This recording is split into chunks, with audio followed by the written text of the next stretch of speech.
It's episode 102 of the Author Stories podcast. I'm your host, Hank Garner. Thanks for joining me each week as I bring you these great author interviews. I hope you enjoy them because they mean everything to me as I get to sit down with these authors and bring you the story behind the stories each week.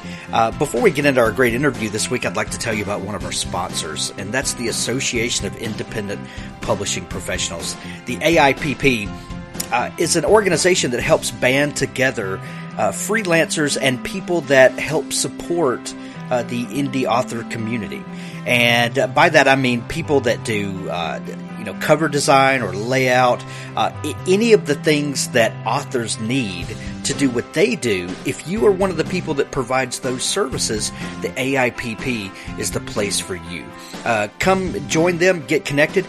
You can network with other people. You can find authors that need your help.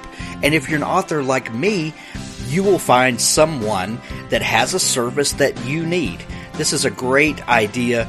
This is a great place for people to band together and to get their services out there to people who can actually use them.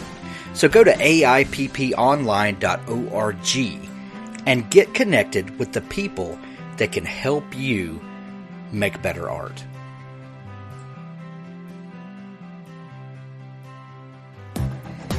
Hey writers, if you are anything like me, I know that one of the most frustrating parts about writing and publishing is maintaining all of your marketing. You know, that's where Third Scribe comes in, because at Third Scribe, they believe that authors shouldn't have to be webmasters.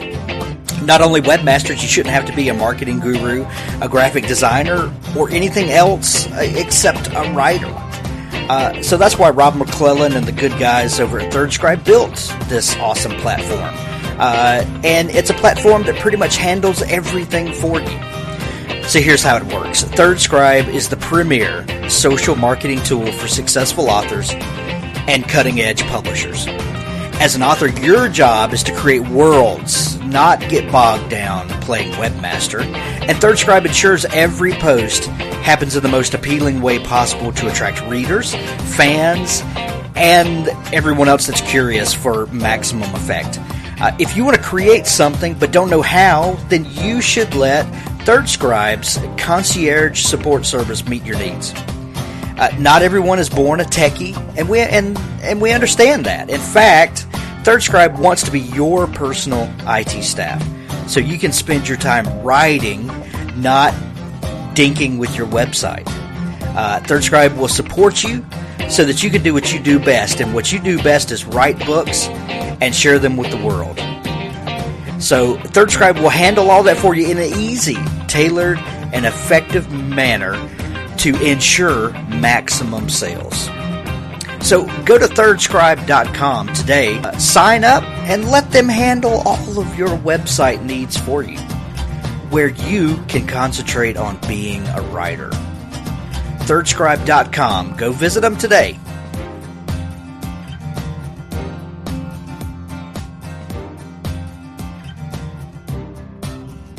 Well, thanks for joining me again for the Author Stories podcast, where I bring you the story behind the stories and the storytellers.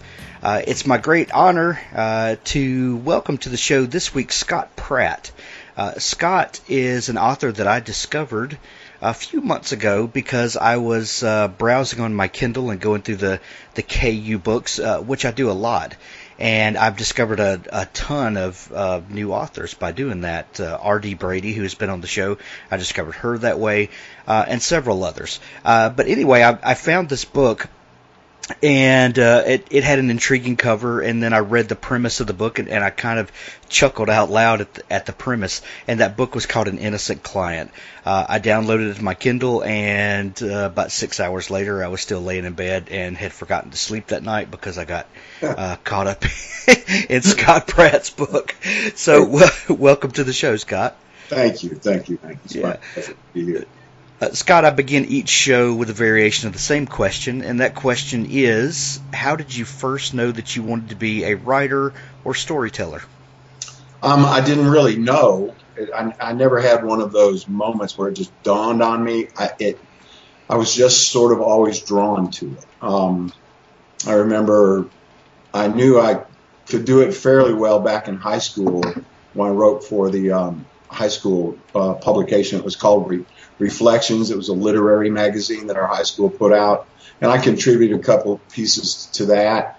And then I went into college, and I was only in college for 2 years at that time, and I won what was called the McClelland Award in the English department for writing. And then I wound up, it took me 20 years to get my undergrad degree. I went into the service. I was tired of school, all of that. And I came back out of the service, and, well, it was quite a long time after that, but I got a job as a newspaper reporter. And I spent almost 10 years doing that. Got tired of being poor. Decided I would go to law school. Went to law school. I started law school at 38 and practiced law for about 8 years. By the time I got out, got my passed the bar exam, all of that stuff. And I got into a running feud with a criminal court judge. I practiced criminal defense law, and this guy threw me in jail for contempt. And I wound up getting suspended all over the state without a hearing of any kind, and I thought that was very unfair. And Wow. I decided that I might not practice law anymore. My wife is looking at me going, well, what are you going to do? You know, we have a mortgage, we have kids, we have all of that. And at the time, my son ended up being a really good Division I baseball player, and I took him down to Vanderbilt University to a camp. And I read The Lincoln Lawyer by Michael Connelly while I was down there. Yeah. And when I got back, I looked at my wife and I said, I'm going to do this. I'm going to write books. I can do it just as good as this guy, which was a stupid thing to say. Looking at Michael Connelly now, but we ended up with the same agent about 2 years later. I started writing, and 18 months later, I had it sold. I'd gotten an agent and got it sold, and that's sort of how I got into novel writing. I didn't write my first novel until I was 50 years old, and I'm 59 now, and I've written 9 of them. I'm about to finish my 10th, so it's been quite a different journey for me, I guess. Well, yeah, that's well. First off, getting arrested for contempt, that doesn't sound as sexy and exciting as it was, as we always see in the movies. No, there's nothing exciting about being handcuffed and led back to a holding cell and tossed back there and, you know, cooling your heels for about 8 hours and wondering what the heck they're going to do to you. But no, it wasn't fun. But this guy and I had been into it for a long time. I had it was just a personality conflict. I didn't like him, and he didn't like me. And I was doing criminal defense, and he was the criminal court judge in the district where I practiced the most often. And we just butted heads on a fairly regular basis, and we got into it over I actually did something stupid and gave him an opening, and man, he took it. He tried to cut my head off. He didn't quite get that far, but he certainly opened my eyes. But you know, you talked about reading that Michael Connelly book and having that bravado. Telling your wife, "Oh, I can do this." You said that was kind of a stupid thing to say, but at the heart of it, we all kind of have a little bit of that, like the fact that you would believe that someone wants to read, what you're writing, takes a little bit of that. You have to believe that you have something worth saying. Did that sense hold up when you actually started, going at it? Did you have any moments of doubt and fear? Always doubt and fear and trepidation and all of those things. But I made up my mind. I had a genre that I knew had a huge readership. The legal thriller mystery type genre was Right. huge. John Grisham, I liked his stuff, and I didn't emulate him, but I knew that my voice was similar to his. It's not spot on. Same thing with Connelly. And I just got kind of bullheaded about it. I made up my mind I was going to make it. And I went through some real rough times after I got published. New American Library picked up my first 3. And then my editor quit. She got married and quit and moved out to L.A. So I was orphaned, and they put me with another guy, and he wasn't interested in me. So the first 3 of the Dillard series just died on the vine with the New American Library. And in the meantime, they passed on the 4th one, and my agent is saying, well, this is a small business. You're going to have to write under a pseudonym or your career is dead. And I'm basically going, well, the hell with you, all of you, you know. And I got rid of the agent, threatened to sue Penguin if they didn't give me the rights back because they weren't going to give them to me. Basically won that, got the rights back to the first 3. I had to pay them $1,000 a piece for them. But by this time, Amazon and Kindle had come along, and Joe Conrath was writing his blog, you know, saying, you can do this, if you do this, if you do this, you can make some money at this. And I had 3 good books. My first book, An Innocent Client, had become a finalist for the McClelland Award, and it lost to The Girl with the Dragon Tattoo. And Wow. I mean, it was in really good company. I knew it was a good book. It got a starred review in Publishers Weekly, and so I knew the books were good. And what I did was I took all the profanity out of them because the only real complaint that I had heard about the books was that they were a little too profane. And that came from me living in that world and being a part of, I mean, it's a profane world. If you're a criminal defense lawyer and you're going into prisons and you're dealing with cops and prosecutors and TBI agents and FBI agents, there's a lot of profanity. So anyway, I took it out because I thought, do I want to lose a sale of a book for the word shit, you know? Right. So I took it out, and I got the rights back. I designed these covers myself. We got them formatted and put them up on Amazon in November. Put the first one up in November of 2012, sold 7 copies the first day at 99 cents. And then by June, I was selling, I jacked the price up to $2.99. I was selling like 35,000 copies a month. And it is, it's gone up and down a little bit, but each year is better than the prior year. It's gotten really good. And then last year, Thomas and Mercer came along and said, will you write one for us? Will you write a standalone? And I did it, and I'm going back and forth on whether I want to do another one for them, because, you know, when they're like one of the New York publishing companies, you're writing for half the royalty as when you're self-pubbing. And, you know, I guess there's some prestige and some things that go along with being traditionally published, but I'm kind of over prestige. I'm at the point where I work really hard on these books, and I'm more interested in just getting paid for them. Well, yeah, and there's a lot of that for us to talk about in just a minute, and I definitely want to dive back into that. But I want to back up for just a minute. On your website, it says that when you were in college, that you won the McClelland Award for outstanding writing while majoring in English. You began as an English major? I did. I got a 20-year undergrad degree in English. That's good. good. I started in 1975. In 1975, I started, and I graduated in 1995. And then I went to law school that fall. Went on to law school. But yeah, it took me 20 years, and I was an English major. I enjoyed it very much, and I wrote a screenplay about Blackbeard the Pirate. Nice. And they were doing this writing contest, and I submitted it along with a couple of short stories that I'd done. One called The Gray Whales that I remember very well that I thought was pretty good, and I submitted that stuff, and they had a little jury, you know, and they judged the work. I'm not sure, 10 or 12 or 15 students submitted work, and ended up winning it.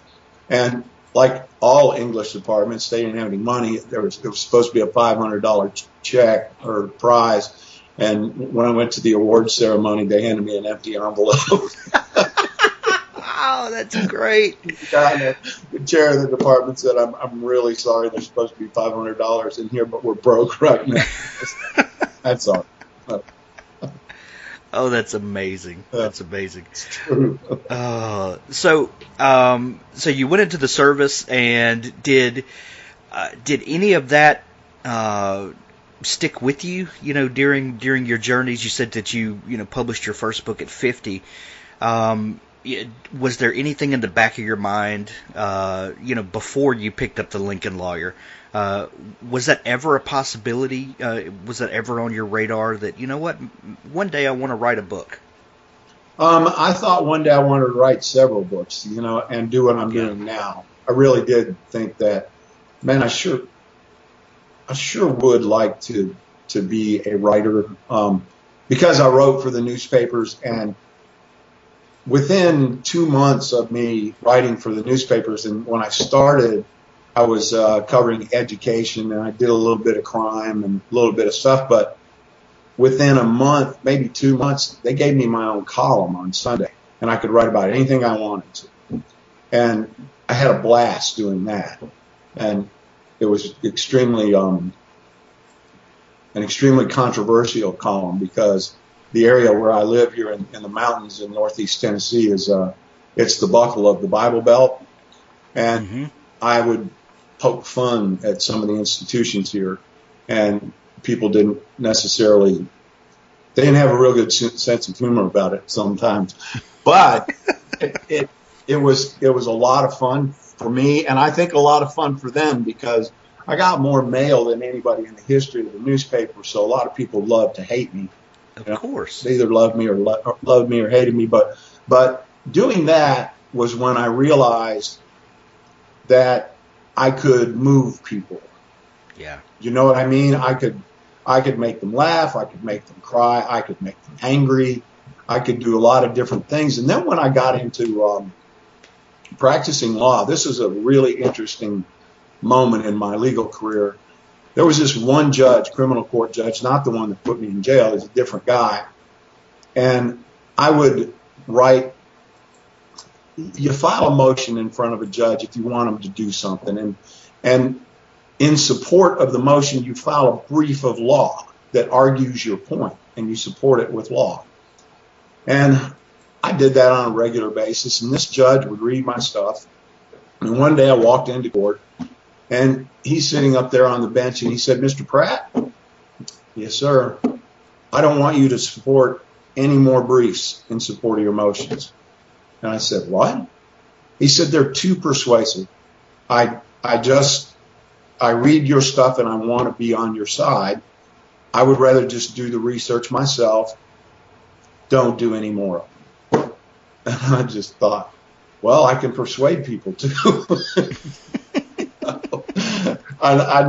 That just blew my mind, because as a defense lawyer, that's part of your job. You have to do that kind of thing. You have to represent your client. And I kept on submitting briefs, but it did give me a little sense that maybe I was a little better at that kind of thing than other people. Well, yeah, I would think so for sure.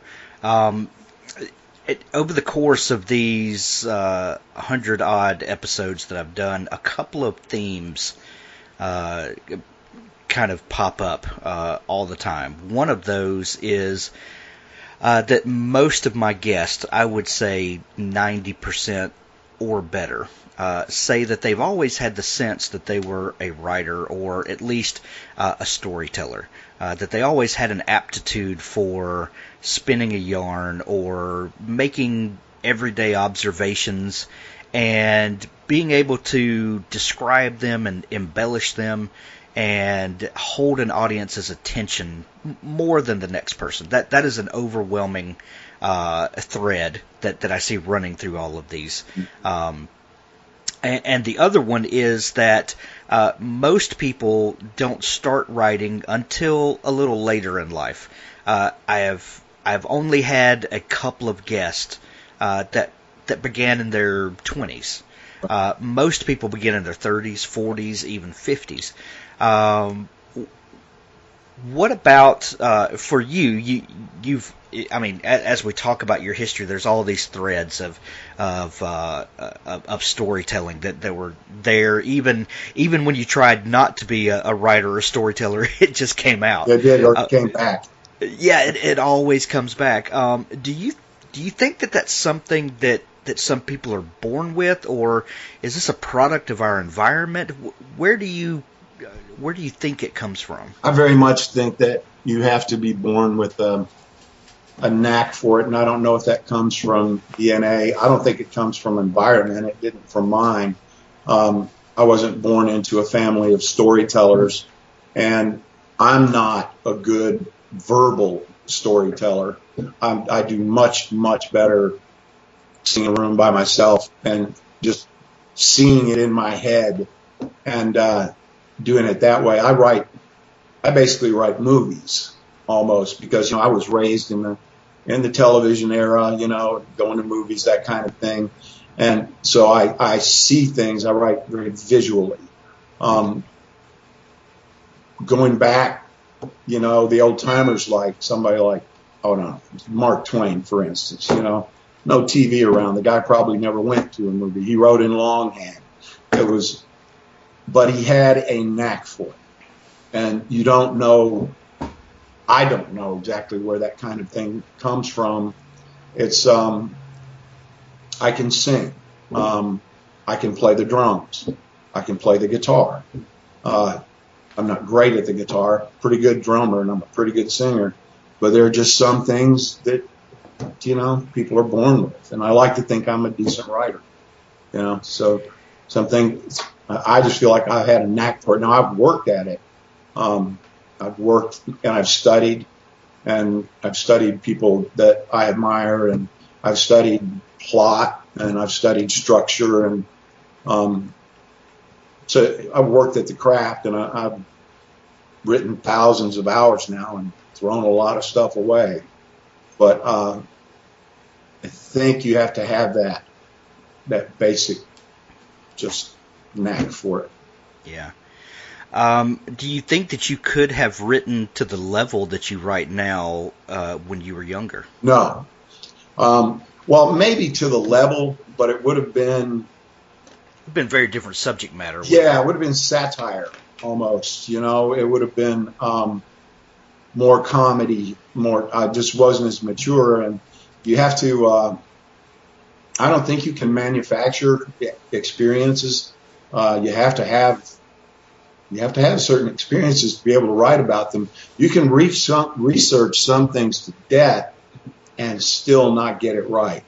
But one of the things that I think I got right, and I haven't experienced this, I have been in jail. That one guy put me in jail. But the last book I wrote about being inside a federal maximum security prison and going through this disciplinary technique that they call dieseling, where they will put these guys in handcuffs and shackles and put them on a bus and just send them around the country and only let them off the bus for a couple hours a day. And I knew a guy that had been through that because I had been a defense lawyer. And he described that to me and was able to describe it to me accurately enough that I was able to write about it. But, I couldn't have written those kind of things when I was younger. I couldn't have written about all the things that I saw and learned in a courtroom. I wasn't one of these lawyers that just made a plea bargain to everything. I tried cases. I tried a lot of cases. And I got a lot of experiences from that, and I learned about the thing that I think that is most important for me and for most writers is that I learned to keep my mouth shut and listen and watch, and you pay attention to what's going on around you, and that's where That's where it comes from. You know, it comes from other folks. You know, and I think that is one of the best pieces of advice that I've ever heard. And I've heard a couple people say something similar to that. But, you know, really, writing is about paying attention. It's about watching people. It's about listening to real-life dialogue, listening to people's conversations, understanding the cadence and rhythm of the way people talk. Exactly. It's about observing and seeing how people react to situations, and you can learn so much. You know, I used to have this little quirk when I was a kid that I would watch people and I would mimic them all the time, and I would you know, do impressions of people that you know, in our family or people we went to church with or school or whatever, and you know, I always just thought I was kind of a smart ass, you know, hack comedian. But that served me so well later in life, is that because when you learn to pay attention to people, you pick up on things that other people don't. And I think that makes one of the biggest differences in a good writer and an okay writer is that they learn how to keep their mouth shut, listen, watch people, and listen to them. Exactly. And what that leads to another step, I think, and that is being generous, giving. Not being about me and the story I want to tell. It's being about, yeah, I got a story that I want to tell, but I want to tell it in a way that you really enjoy it.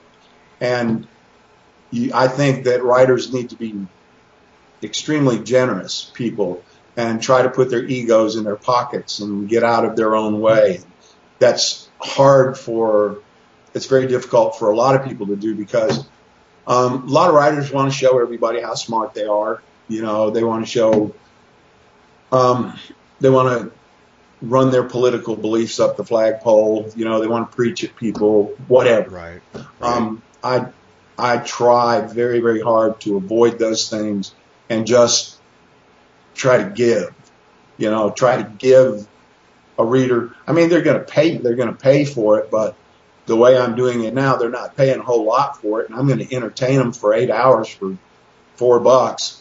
Right. You know, and I want them to really enjoy those 8 hours. I genuinely do. I don't want them to pay me $4 and waste 8 hours of their life and then forget the book. That's right. You know?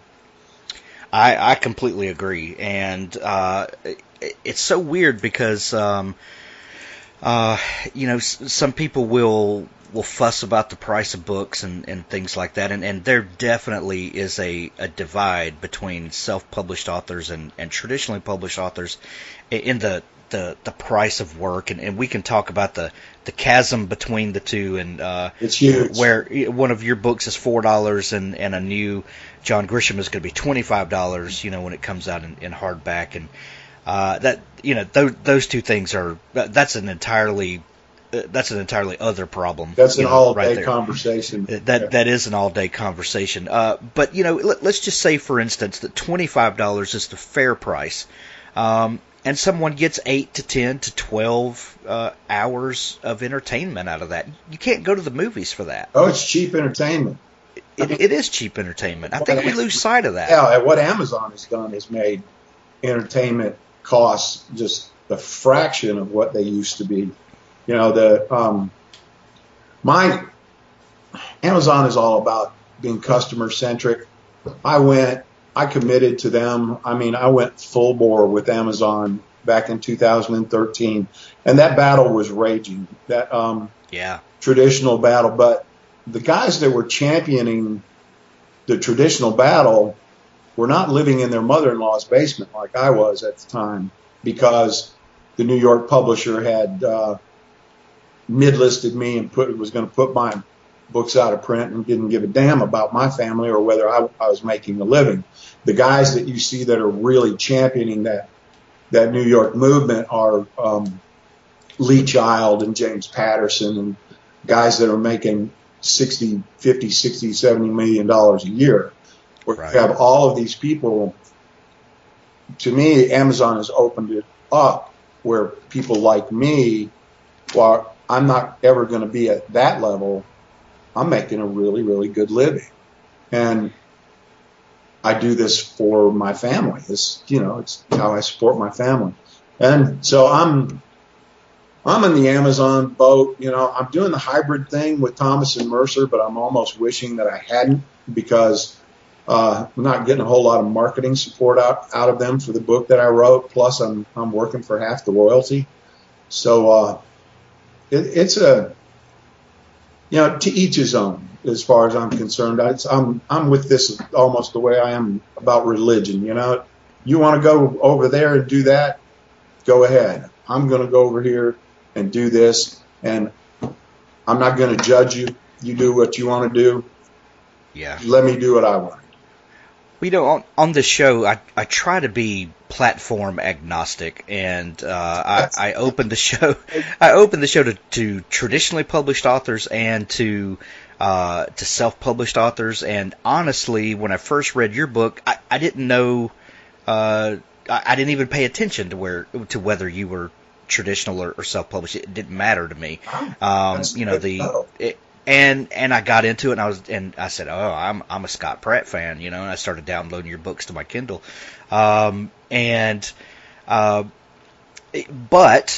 what we see a lot is, we seem to have this very this pantheon of writers who are championing staying the traditional route and perpetuating this belief that we need those gatekeepers, and that by keeping the traditional publishing model in place, we're preserving the proud tradition of literature publishing and all of this stuff. And we have a handful of those people, like you said, the Lee Childs, the Pattersons, and those folks, and we can sit here and we can write a list of those people that are championing that belief. But then, on the other hand, we have more writers than you and I could count with our gloves and shoes off, and of people that are making a living at this. And I think very few people get into this, and the people that do get weeded out pretty quickly, I think. But very few people get into this to be millionaires and retire, to a chalet in the mountains and crank out that one book a year. I think most people write a book because they want people to read it. Right. And if they can make a living at it, man, that's all most of us aspire to. That's great. Yeah, and if we make a good living, then man, we're just blessed beyond belief. So yeah, I think that those folks that perpetuate that belief are few, and there's a groundswell of authors that have found their own audience and are doing really good at it. And I like you said, to each his own, but I think when you really take a serious look at it, there's really no competition. Well, the people that are most important in the process are the readers, right? And nobody wants to talk about them. And this is what really, for me, bothers me the most about the New York model. They gouge the readers when they charge them $30 for a hardback. Yeah. And then they pay a writer 15% of that $30. It's ridiculous. The two most important people in the process, the creator and the consumer, are getting this shaft. And right. I don't understand how that business model has worked for so long, and now here comes Amazon with something that goes, the person we're going to value most, there are two people, creators and the consumers. We're going to get the prices down where somebody can read 10 books instead of one because they can afford it, for $30. And right. they're, a lot of people, they're binge readers, man. There is a huge market out there of people that just want more and want more and want more and want more. And making it affordable to them does not seem to me to be in any way, shape, or form a bad thing. Well, and there's a comfort that comes from discovering a writer who you like their stories, you like their voice. When you finish that first book, you want to continue with that writer because you've you've the writer has earned that reader's trust. Yeah, you feel like you made a friend. Exactly. There's nothing worse than getting to the end of the book and going, oh man, that's it. I have to leave these characters alone now. Yeah. There's a very special relationship between writer and reader. Yes, I get emails every day over my website going, when is the next Dillard book? When is the next Dillard book? And I'm almost finished with it, but that's fun to get those emails. It really is. People out there going, come on, man. Come on. Well, I know. When I was contacting you to come on the show, I went to your Amazon page, and I scrolled down, and it kind of caught me by surprise that right now, the day that we're recording this, you are ranked number 10 overall on all of Amazon. Yeah. Of all writers, you're ranked number 10. Yes. And right now you're the number 2 thriller writer, the number 3 mystery writer. How does that make you feel, going from having that traditional contract and them kind of shoving you in the proverbial desk drawer, and you really having to fight to get your rights back, and then to take this on all by yourself? How does that make you feel, knowing that they didn't believe in you, but you knew you had something special, and the readers have spoken? I'm going to be honest with you. All right, I'm going to give you the pat answer. It does make me feel humble. It does make me feel grateful. But it also, there's an editor in New York at a publishing house in New York. Every New Year's Eve, I send him an email basically telling him to go fuck himself. And how's that book that you dropped me for doing now, buddy? And I look at it before I send him the email, and it's about number 1.5 million in the Amazon store. So yeah, there's a bit of I really do kind of think, boy, you guys missed it. I mean, and I knew you were missing it while you were missing it. But it turned out better for me, because I'm making a lot more money doing it the way I'm doing it than had I stayed with them. The being way up there in the Kindle store right now is a function of having a publisher. I do have a publisher. Independently published people still have a publisher, and that publisher is called Kindle Digital Publishing, KDP. Yeah. And there are people there that I work with, and that I've been working with them for 3 years now, and they believe in my stuff, and they merchandise my stuff. And a couple of times a year, they run me up the flagpole, and the whole month of April has been just absolutely incredible. I've been somewhere between number 5 and number 12 the entire month of April. And it'll stop at the end of April and go back to normal. But normal, after they do something like this, and especially with me dropping another book in June, normal is better than it was before it started. And we've been building this a little bit each year. My son and I have a 27-year-old son. His name's Dylan, and he runs my publishing company. We started a corporation 3 years ago. He had just gotten a marketing degree, and he is very much into the tech of selling, the algorithm, how the Amazon thing works. He studies other writers. He studies A.G. Riddle. He studies, there's a new guy at the top of the story, wrote The Girl in the Ice. And those guys, they're Brits. They've published about 10 books, and they're doing it in an entirely different way now. And so we try to stay on top of that kind of stuff. We are always promoting. I have enough material now that I can always have some Kindle Daily deal or Kindle Countdown deal going. And plus, they run me up the flagpole once in a while. So my success has been a function of, if you look at the reviews that I have, I think the lowest book that I have is 4.5. So the readers connect with it, and then we stay on top of it. We stay on top of the marketing every day. So talk about that trajectory just a little bit. So you get the rights back to your first 3 books. Yeah. You decided, I'm going to self-publish these. I think you said when you published that first one, you got like a handful of sales that first day. What was it that that allowed you to start gaining an audience and reach that critical mass?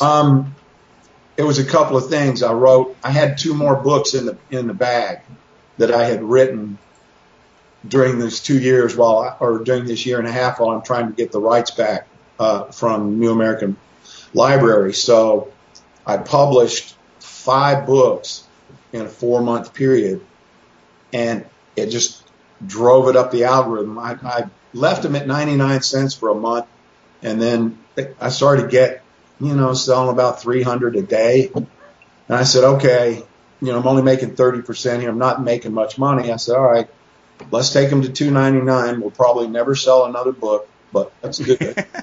And I took them to $2.99, and damned if sales didn't go up. It almost made me more legit in the eyes of the reader. Right. I'm selling the books for $2.99. And I think $3.99 is the sweet spot for me.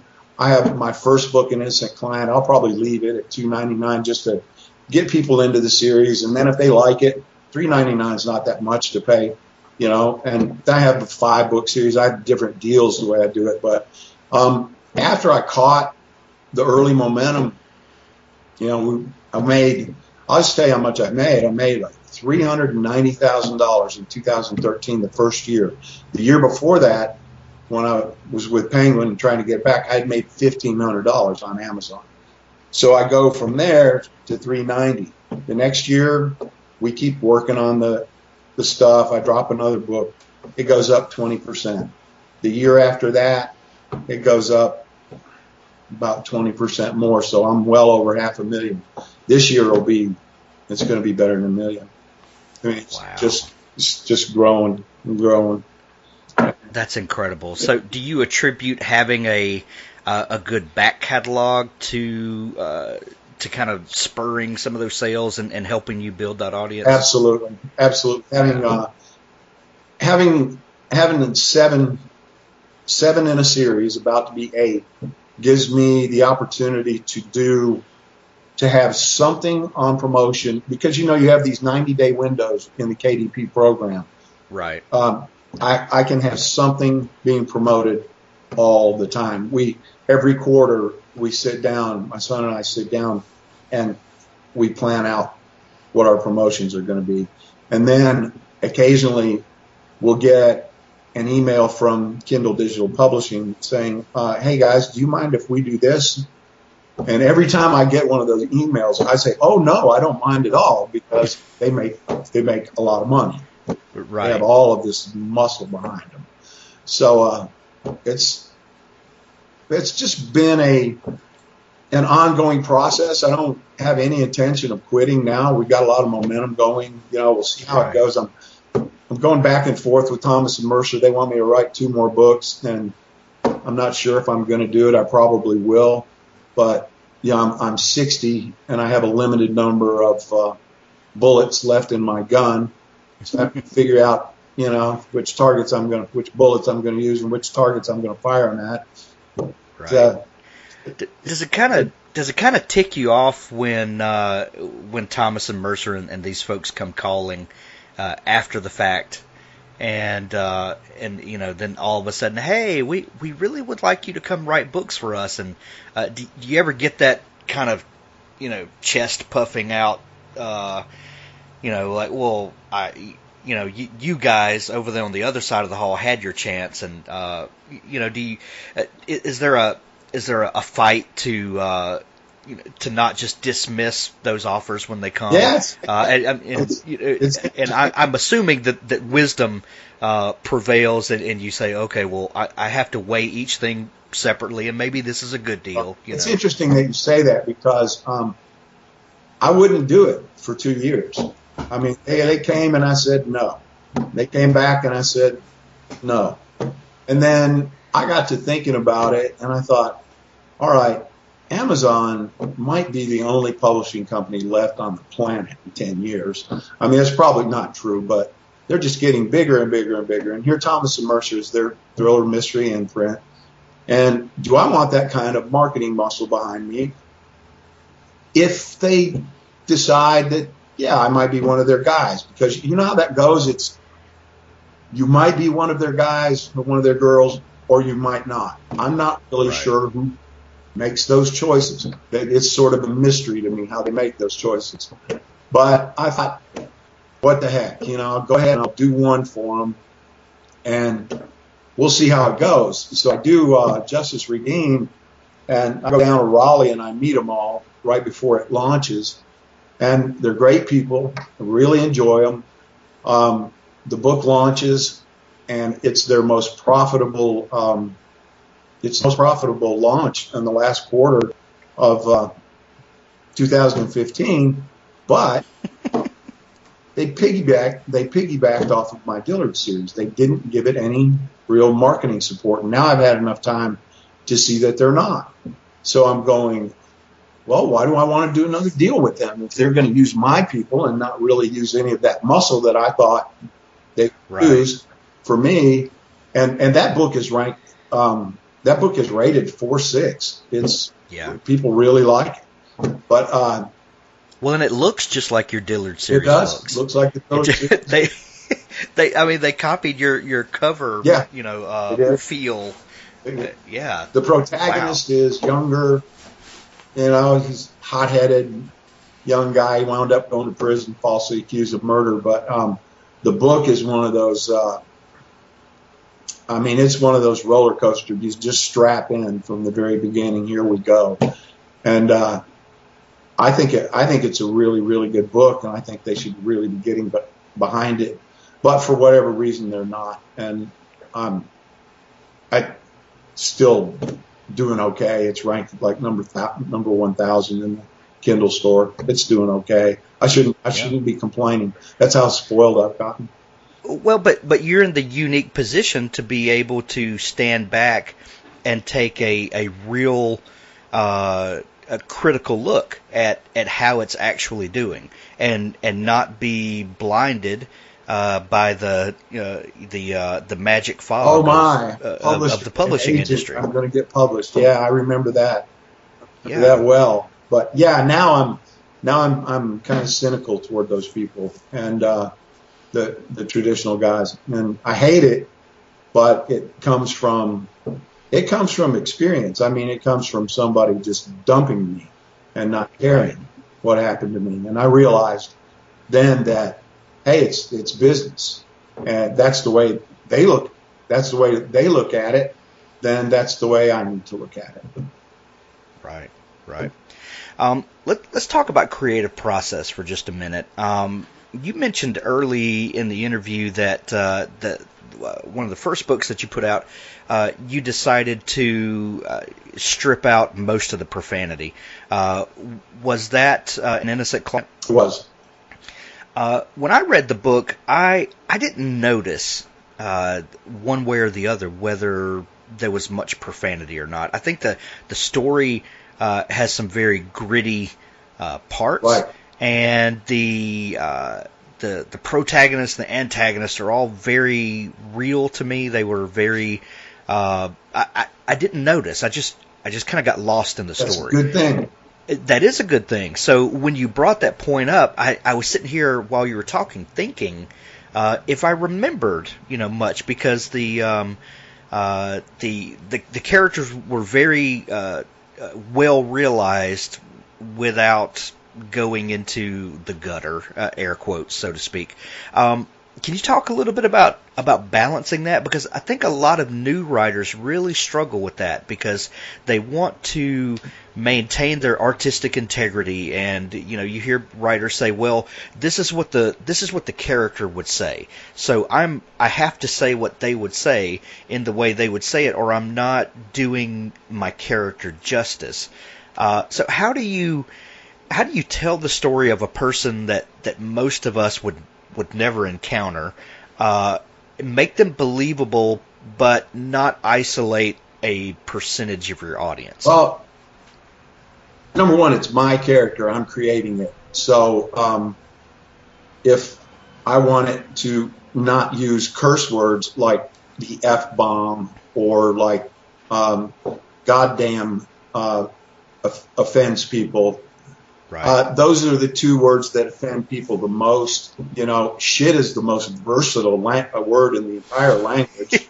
And Well, and has been for hundreds of yeah, years. is what it actually forced me to do as an artist, as a writer, is to think a little harder about the language and how I want to convey ideas and convey frustration or convey anger or convey angst or whatever, you know, where someone would say shit, you know. I have to figure out a better way or a different way to convey that emotion.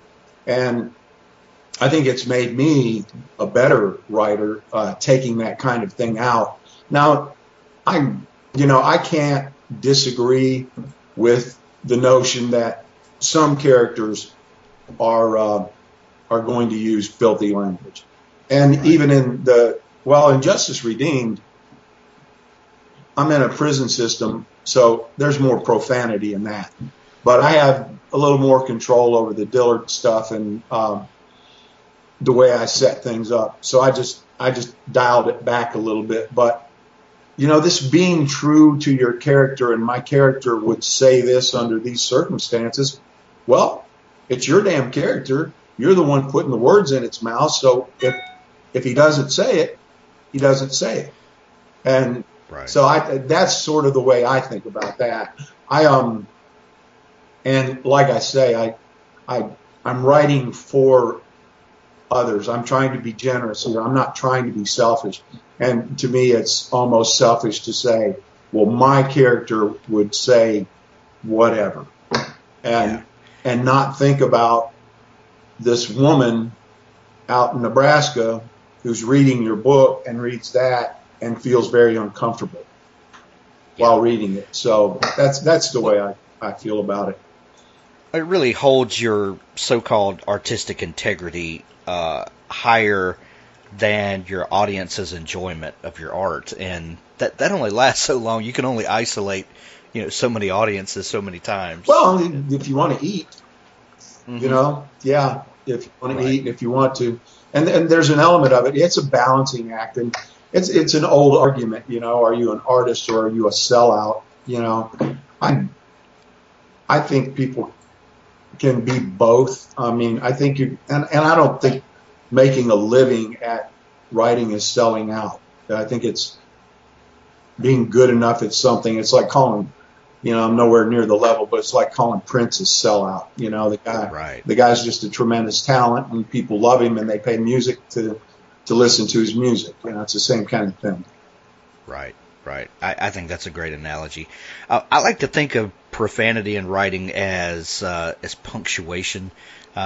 Sometimes, on rare occasion, it's appropriate to use an exclamation point. Mm-hmm. Sometimes that's the only thing that will bring about a certain reaction from the reader and to convey a certain emotion.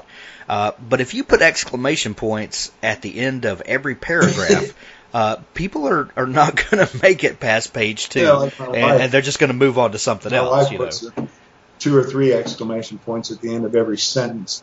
She's right. No, you're right. And I do, if you go through the Dillard books, there's a little bit of profanity in them. I mean, they're not totally clean, but the profanity is strategically chosen. You know what I mean? And it's there for a reason. Yeah. It's not just window dressing to say, "Oh, I'm balls out and I can say what I want." Right. You are from Northeast Tennessee, aren't you? Originally, I'm from Michigan, but I live in Northeast Tennessee. I came down here when I was 12, involuntarily. Okay.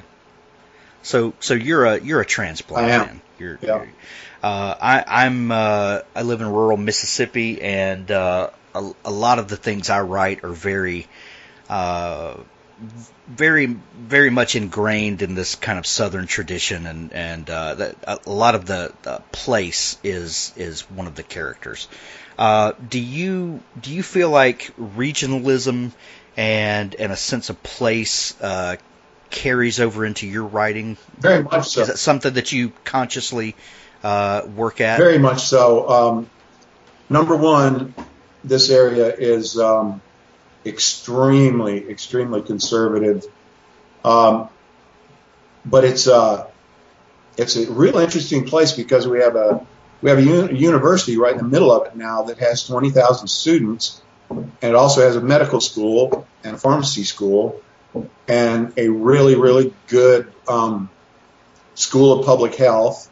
We have a real good hospital system that is developing here.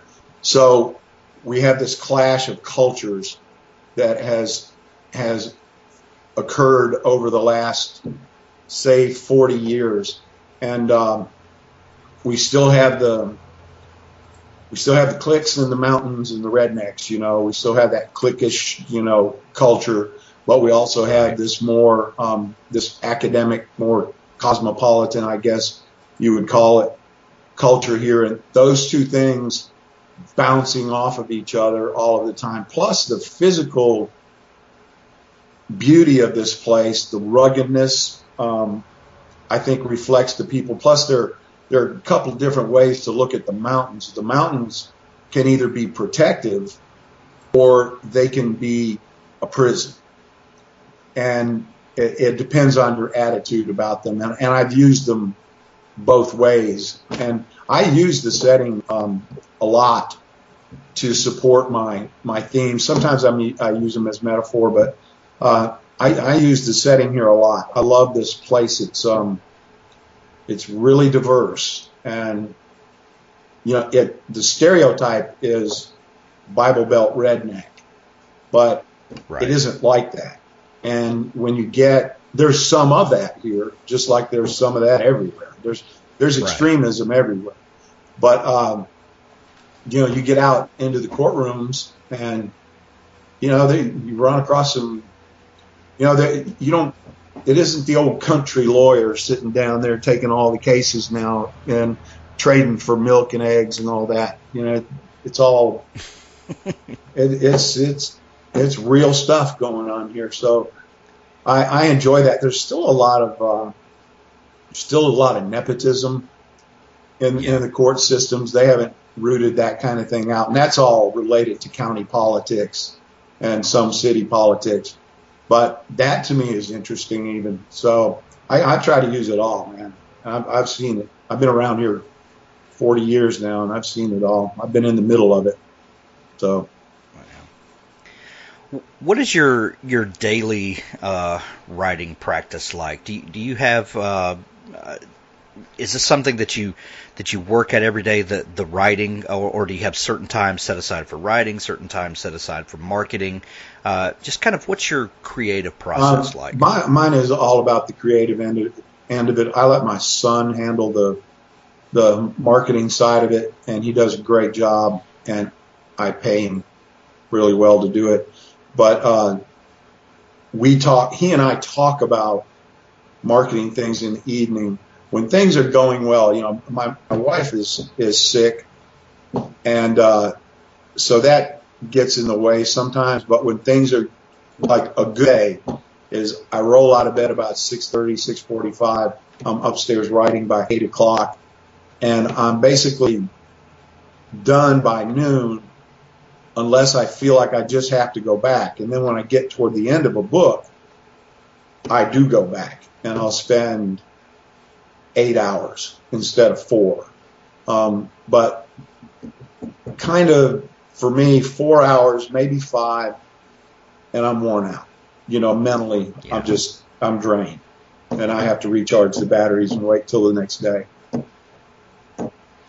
Do you have a target word count per day, or do you just have a this is my time, I'm going to accomplish whatever happens in this is my this is my time. It's like it usually around 3,000 when things are going good.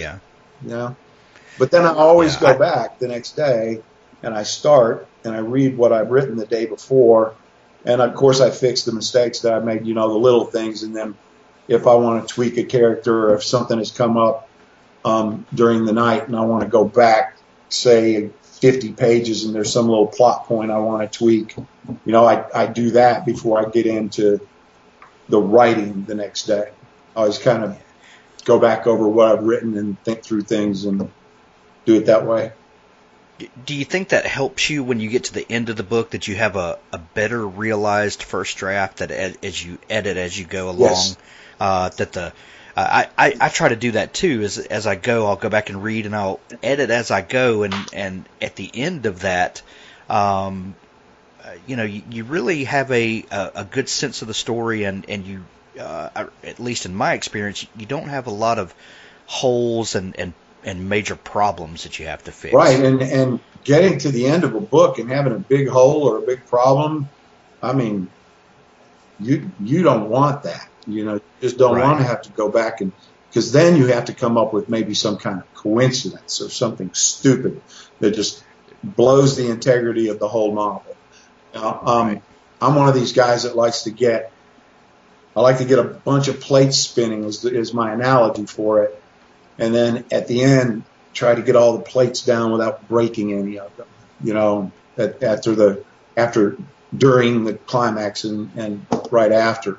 But in order to do that, in order to get 3 or 4 or 5 plates spinning, you have to stay right on top of it all the time. I have to really get into it. It's very much an intense experience for me when I'm writing a novel. Are you a pretty intense plotter and planner in the beginning stages of the book? Oh, God, I wish I was.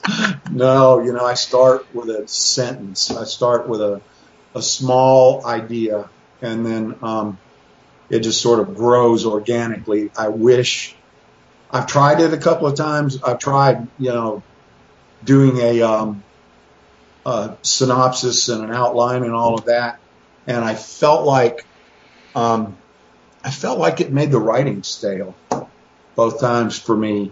I like to be just more into the moment, and especially with the dialogue, because I see the characters and I hear the dialogue while I'm writing the scene. And if I've already outlined it and I've already kind of experienced, it's just not fresh, and it just doesn't seem to work out as well for me. Yeah. Scott Pratt, this has been a very fast hour. Has it been an hour? It has been an hour already, and I could sit and talk to you all day, but I know you have writing to get to. And your website is scottprattfiction.com. It is. Where can people connect with you? Is your website a good place for people to go? And yeah, actually, if somebody wants to connect with me, they send me an email through that website, and I answer every one of them. I've answered thousands of them. So. And I can personally attest to that. Yeah, I do. I go through it every day. It's a maintenance thing. If you keep up with it and do it every day, and I do it sort of on a schedule, then I'm able to answer everybody. And you'd be surprised how surprised people are when they hear from me and they know it's not some employee or something, some publicist or something. Where would you recommend people get started if they want to start reading your books? I start with An Innocent Client and go from there. There are 7 in that series. They all stand alone. You don't have to start with the beginning, but you get a little bit of background and you get more of a little better understanding of the characters and the evolution. Joe Dillard, my protagonist, ages, and his family ages, and his wife gets sick, and these things, it goes in a linear fashion. It goes forward, and if you pick up, say, the 3rd book, well, you don't know that his wife contracted breast cancer in the 2nd book.